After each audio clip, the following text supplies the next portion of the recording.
জাতিসংঘের নিরাপত্তা পরিষদ যখন কোনো দেশের নিরাপত্তা ব্যবস্থা নিয়ে সংকেত জারি করে তখন কি আসলেই পরিস্থিতি হালকাভাবে উড়িয়ে দেওয়া যায়? বিশেষ করে যখন খোদ দেশের ভিতরে একের পর এক বোমা উদ্ধার হচ্ছে, পুলিশ জারি করছে অ্যালার্ট, আর কারাগার ভেঙে পালিয়ে যাওয়া ডজন ডজন ভয়ঙ্কর জঙ্গি এখনো ঘুরে বেড়াচ্ছে অবাধে মুক্ত বাতাসে।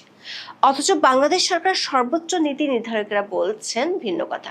কেউ বলছেন জাতিসংঘের এই রিপোর্ট নাকি আওয়ামী লীগের প্রোপাগান্ডা বা অপপ্রচার। আবার স্বরাষ্ট্রমন্ত্রী স্পষ্ট জানিয়ে দিয়েছেন রিপোর্ট না পড়ে তিনি এটিকে প্রত্যাখ্যান করছেন। প্রশ্ন উঠছে, সরকার যা অস্বীকার করছে মাঠের অবস্থা কি তার উল্টো কথা বা বিপদের ইঙ্গিত দিচ্ছে না? পররাষ্ট্র প্রতিমন্ত্রী যে সংস্থাটি রিপোর্টকে আওয়ামী লীগের প্রোপাগান্ডা বলে উড়িয়ে দিচ্ছেন, সেই একই সংস্থা আওয়ামী লীগ আমলে বাংলাদেশে আল কায়েদা আর আইএস এর মতো আন্তর্জাতিক জঙ্গিদের উপস্থিতির কথা তুলে ধরে রিপোর্ট দিয়েছিল। আবার স্বরাষ্ট্রমন্ত্রী যে সংস্থার রিপোর্টকে তুড়ি মেরে উড়িয়ে দিচ্ছেন, তাদের রিপোর্টের উপর ভর করে বাংলাদেশের জঙ্গি তৎপরতা নিয়ে আওয়ামী লীগ আমলেই মার্কিন সিনেটে শুনানিও হয়েছিল। এই সংস্থাটির রিপোর্ট অস্বীকার করার মাসুল দিতে হয়েছিল হলি আর্টিজানের মতো ভয়াবহ সন্ত্রাসী হামলার শিকার হয়ে। একই সংস্থা মাত্র 2 বছর আগে বাংলাদেশে টিটিপির ভয়াবহ তৎপরতার কথা তুলে ধরে রিপোর্ট দিয়েছিল। গত এপ্রিলে বর্তমান বিএনপি সরকারি টিটিপি সদস্যদের ধরতে বিমান বাহিনীতে শুদ্ধি অভিযান চালাতে বাধ্য হয়েছিল। আবার সরকার যখন দাবি করছে জঙ্গি নেই, তখন আইজি প্রিজন বলছেন 24শে জুলাই আন্দোলনের সময় জেল পলাতক অনেক জঙ্গির কোনো তথ্যই তাদের কাছে নেই। বিস্তারিত জানতে চলুন যাওয়া যাক বিশ্লেষণে।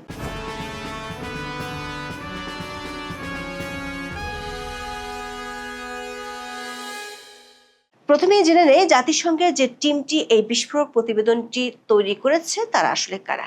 এটি কোনো সাধারণ এনজিও বা রাজনৈতিক সংস্থা নয়, এটির নাম analytical support and sanctions monitoring team. এটি মূলত জাতিসংঘের নিরাপত্তা পরিষদের অধীন একটি বিশেষায়িত ও স্বাধীন বিশেষজ্ঞ সংস্থা। 2004 সালে জাতিসংঘের নিরাপত্তা পরিষদের বিশেষ প্রস্তাবের মাধ্যমে এই দলটিকে আনুষ্ঠানিকভাবে দায়িত্ব দেওয়া হয়েছিল। এই টিমের মূল কাজ বিশ্বজুড়ে আইএসআইএল, দায়েশ, আল কায়েদা, তালেবান এবং তাদের সহযোগী সন্ত্রাসী দলগুলোর বর্তমান অবস্থান, তাদের অর্থনৈতিক আয়ের উৎস, সশস্ত্র সক্ষমতা এবং নতুন কোনো আঞ্চলিক কৌশল তারা গ্রহণ করছে কিনা তার বিশ্লেষণ করে প্রতি 6 মাস পর পর জাতিসংঘের নিরাপত্তা পরিষদে সমন্বিত এবং স্বাধীন প্রতিবেদন পেশ করা। তারা বিশ্বজুড়ে নিরাপত্তা পরিষদের সদস্য রাষ্ট্রগুলোর শীর্ষ গোয়েন্দা সংস্থা, নিরাপত্তা বাহিনী এবং আঞ্চলিক নিরাপত্তা সংস্থাগুলোর পাঠানো অত্যন্ত সংবেদনশীল তথ্যের ভিত্তিতে এই রিপোর্ট চূড়ান্ত করে। সবশেষ গত 10ই আগস্ট জাতিসংঘের এই বিশেষায়িত সংস্থা তাদের সবশেষ প্রতিবেদনটি প্রকাশ করে, আর তাতেই বাংলাদেশে আল কায়েদার সক্রিয়তার বিষয়টি উঠে আসে। প্রতিবেদনটিতে বলা হয়েছে আফগানিস্তানে আল কায়েদার অবস্থান ও শক্তি এখনো অপরিবর্তিত আছে। এর ভারতীয় উপমহাদেশের শাখা একিউআইএস একটি খণ্ডিত গোষ্ঠী থেকে আঞ্চলিক সংগঠনে পরিণত হয়েছে। তারা বৃহৎ ইউনিটের পরিবর্তে ছোট বা বিচ্ছিন্ন সেল গঠন করে রসদ সরবরাহ ও আর্থিক নেটওয়ার্ক গড়ে তুলছে। বাংলাদেশেও তাদের সেল প্রতিষ্ঠার চেষ্টা করছে। তবে জাতিসংঘের এই প্রতিবেদনকে একেবারেই বিবেচনায় নিতে চান না বাংলাদেশের নীতি নির্ধারকেরা। বাংলাদেশের পররাষ্ট্র প্রতিমন্ত্রী শামা ওবায়দ দাবি করেছেন, বাংলাদেশকে নিয়ে আল কায়েদা ইস্যুতে জাতিসংঘের নিরাপত্তা পরিষদ যে প্রতিবেদন দিয়েছে সেটি আওয়ামী লীগের প্রোপাগান্ডা বা অপপ্রচার হতে পারে। কিন্তু তিনি আবার একই সাথে এটাও স্বীকার করেছেন যে প্রতিবেদনটি নিয়ে পররাষ্ট্র মন্ত্রণালয়ের কাছে এখনো সুনির্দিষ্ট কোনো তথ্য বা প্রমাণ নেই এবং স্বরাষ্ট্র মন্ত্রণালয় বিষয়টি খতিয়ে দেখছে। অন্যদিকে স্বরাষ্ট্রমন্ত্রী সালাউদ্দিন আহমেদ আরো এক ধাপ এগিয়ে তিনি রিপোর্টটি নিজে না পড়ে গণমাধ্যমের কাছে এটিকে স্রেফ অনুমান নির্ভর বলে তুড়ি মেরে উড়িয়ে দিয়েছেন। তিনি বলেছেন, পত্রিকা থেকে তিনি যতটুকু শুনেছেন তাতে তার মনে হয়েছে এটি অনুমান নির্ভর এবং এমন অনুমানের উপর ভিত্তি করে তারা কোনো সিদ্ধান্ত নেবেন না। বাংলাদেশ সরকারের কর্তা ব্যক্তিরা যখন জাতিসংঘের এই রিপোর্টকে আওয়ামী লীগের প্রোপাগান্ডা বলে এড়াতে চাইছেন, তখন ইতিহাসের পাতা উল্টালে কিন্তু এক বিরাট অসঙ্গতি চোখে পড়ে। প্রশ্ন হলো, সরকার বলছে আওয়ামী লীগের কোনো অস্তিত্ব নেই, তাহলে খোদ জাতিসংঘের নিরাপত্তা পরিষদকে দিয়ে রিপোর্ট লেখানোর মতো জাদুকরী ক্ষমতা এই তথাকথিত অস্তিত্বহীন দলটির কিভাবে হলো? তার চেয়ে বড় সত্য হলো এই একই জাতিসংঘ টিম কিন্তু খোদ আওয়ামী লীগ যখন ক্ষমতায় ছিল তখনও বাংলাদেশে আন্তর্জাতিক জঙ্গি গোষ্ঠী আল কায়দা ও আইএস সক্রিয় রয়েছে বলে একের পর এক রিপোর্ট দিয়েছিল। তাহলে আওয়ামী লীগের আমলে জাতিসংঘ কার প্রোপাগান্ডা মেশিন হিসেবে কাজ করেছিল? জাতিসংঘের রিপোর্ট যদি প্রোপাগান্ডা হয় তাহলে জাতিসংঘের যে রিপোর্টের উপর ভর করে জুলাই হত্যাকাণ্ডের বিচার হচ্ছে সেই রিপোর্টটি কার প্রোপাগান্ডা ছিল? ফিরে যাওয়া যাক 2016 সালের 19 জুলাইতে। তৎকালীন আওয়ামী লীগ সরকারের সময় এই জাতিসংঘের টিমই বাংলাদেশের জঙ্গি তৎপরতা ও আল কায়দার সংশ্লিষ্টতা নিয়ে সবচেয়ে ভয়াবহ এবং চাঞ্চল্যকর রিপোর্ট প্রকাশ করেছিল। সেই রিপোর্টে বলা হয়েছিল তখনকার বছরগুলোতে ভারতীয় উপমহাদেশে আইএস এবং আল কায়দার প্রক্সি গ্রুপগুলোর মধ্যে বাংলাদেশের প্রভাব বিস্তারের এক হিংস্র প্রতিযোগিতা চলছে। আইএসের ইংরেজি ম্যাগাজিন দাদিকে চতুর্দশ সংখ্যায় স্পষ্ট করে বাংলায় তাদের তথাকথিত খিলাফতি সৈন্যদের আমির হিসেবে আবু ইব্রাহিম আল হানিফের নাম ঘোষণা করা হয়েছিল এবং বাংলাদেশে তাদের কমান্ড কাঠামো প্রতিষ্ঠার কৌশলগত ভৌগোলিক গুরুত্ব তুলে ধরা হয়েছিল। এরপর তারা বিদেশি নাগরিক, ধর্মীয় সংখ্যালঘু, পুলিশ কর্মকর্তা ও ধর্মনিরপেক্ষ ব্লগার প্রকাশকদের উপর একের পর এক নৃশংস হামলার দায় স্বীকার করেছিল।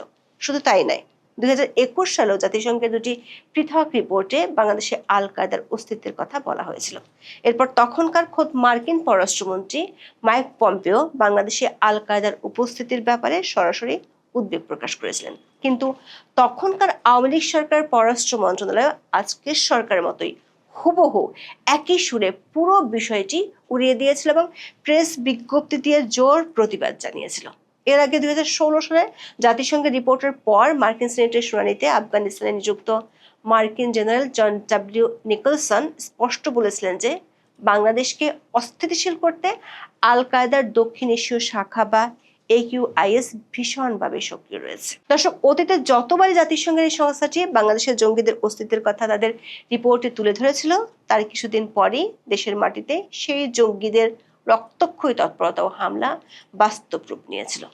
2024 সালের 22 জুলাই জাতিসংঘের নিরাপত্তা পরিষদের রিপোর্টে পরিষ্কার করে বলা হয়েছিল বাংলাদেশে আফগানিস্তান ভিত্তিক জঙ্গি সংগঠন তেহরিক ই তালেবান পাকিস্তান বা TTP এবং AQIS এর তৎপরতা বেড়েছে। রিপোর্টে সতর্ক করা হয়েছিল মধ্যমেয়াদে TTP এবং AQIS এর সম্ভাব্য জোট পাকিস্তান, ভারত, মিয়ানমার ও বাংলাদেশের অভ্যন্তরীণ নিরাপত্তা ব্যবস্থার জন্য চরম হুমকি হয়ে দাঁড়াবে। তখনকার ইনুস সরকারও বিএনপি সরকারের মতোই সেই রিপোর্টকে বিন্দু মাত্র গুরুত্ব দেয়নি। 2025 সালের এপ্রিল মাসে বাংলাদেশের প্রতিরক্ষা বাহিনীকে দেশের বিভিন্ন জায়গায় TTP সদস্যদের ধরতে সাঁড়াশি অভিযান চালাতে হয়েছিল। এমনকি বিমান বাহিনীর একটি অত্যন্ত সুরক্ষিত ঘাঁটি থেকে TTP সংশ্লিষ্টতার অভিযোগে কয়েকজন ব্যক্তি রহস্যজনকভাবে উধাও হয়ে গিয়েছিল। শুধু তাই নয়, 2024 সালের 5ই আগস্টের আন্দোলনের সময় জেল ভেঙে পালিয়ে যাওয়া বেশ কয়েকজন জঙ্গিকেও পরবর্তীতে এই TTP সংশ্লিষ্টতার কারণে পুনরায় গ্রেপ্তার করা হয়েছিল। চলতি বছরের 4 ফেব্রুয়ারি জাতিসংঘের যে রিপোর্টটি প্রকাশিত হয়েছিল সেখানে বলা হয়েছিল 36 জন বাংলাদেশি নাগরিক সিরিয়ায় ISIL এর জন্য আন্তর্জাতিকভাবে অর্থের যোগানদাতা হিসেবে মালয়েশিয়াতে হাতে নাতে গ্রেপ্তার হয়েছে। জাতিসংঘের গোয়েন্দা তথ্য অনুযায়ী মালয়েশিয়ার সক্রিয় এই চক্রটিতে অন্তত 100 থেকে 150 জন বাংলাদেশি জড়িত রয়েছে। মোহাম্মদ ইউনূসের আমলের শেষ দিকে এই ঘটনাটি আন্তর্জাতিক অঙ্গনে বাংলাদেশকে চরম বিব্রতকর পরিস্থিতিতে ফেলে দেয়। মালয়েশিয়া সরকার যখন এদের কয়েকজনকে বাংলাদেশে ফেরত পাঠায় তখন বাধ্য হয়ে হযরত শাহজালাল আন্তর্জাতিক বিমানবন্দর থেকে তাদের গ্রেপ্তার করা হয়েছিল। তবে বাংলাদেশের নীতি নির্ধারকরা যখন দাবি করছেন বাংলাদেশে কোনো জঙ্গি নেই, ঠিক তখনই মাঠ পর্যায়ে আইন শৃঙ্খলা রক্ষাকারী বাহিনী আতঙ্কের মধ্যে রয়েছে।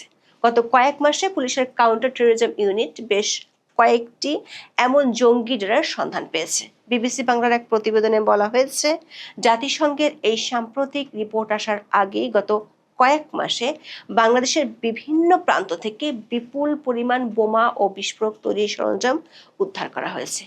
একই সাথে আইন শৃঙ্খলা বাহিনীর গোপন নথিতে উঠে এসেছে নব্য জেএমবির নতুন করে সক্রিয় হয়ে ওঠার চাঞ্চল্যকর তথ্য। গত 12 আগস্ট সাভারের দক্ষিণ শ্যামপুর এলাকায় 3 তলা একটি বাড়ি ঘিরে অভিযান চালায় পুলিশের counter terrorism and transnational crime বা CTTC ইউনিট। সেখান থেকে 9টি বিস্ফোরক এবং বিপুল পরিমাণ গান পাউডার সহ বিস্ফোরক তৈরির সরঞ্জাম উদ্ধার করা হয়। এর আগে গত 30শে জুলাই সাভারের আশুলিয়া একটি মুদির দোকানে ফেলে যাওয়া ভ্রমণ ব্যাগ থেকে বিশেষ কায়দায় তৈরি একটি বোমা উদ্ধার করা হয়।